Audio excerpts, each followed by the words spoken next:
You've probably started hearing about Project 2025 as we get closer to the general election. So what is Project 2025? Let's get the facts.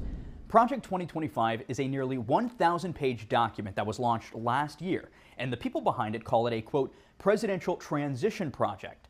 Basically, a number of conservative organizations got together to prepare a roadmap for the next Republican president. The efforts are led by a D.C. think tank, the Heritage Foundation, and it involves a number of former Trump administration officials, like Ken Cuccinelli, Rick Dearborn, Trump's former deputy chief of staff, Christopher Miller, the former acting defense secretary, and Peter Navarro. Their idea is to have a plan, quote, ready to go on day one that would reshape the government as we know it. Much of this would happen by reinstating Schedule F.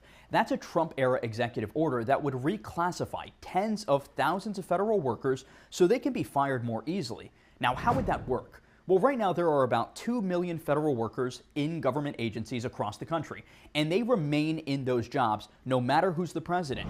Only about 4,000 of those workers are considered, quote, political appointees, who typically change with each administration. Schedule F would put a large number of government career employees at risk, and in many cases replace them with political appointees. That's just one piece of the plan.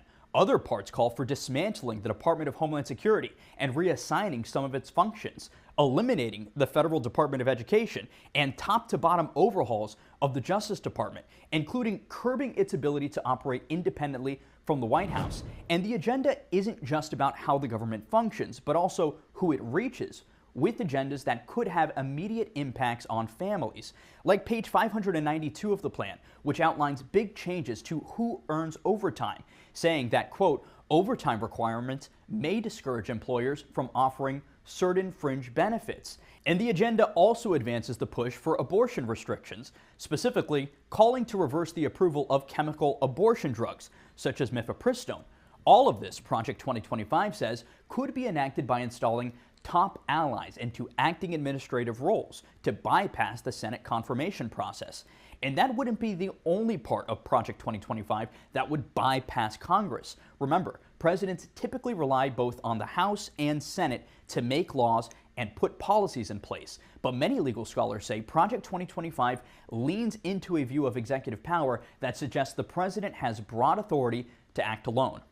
Helping you get the facts, I'm Christopher Salas.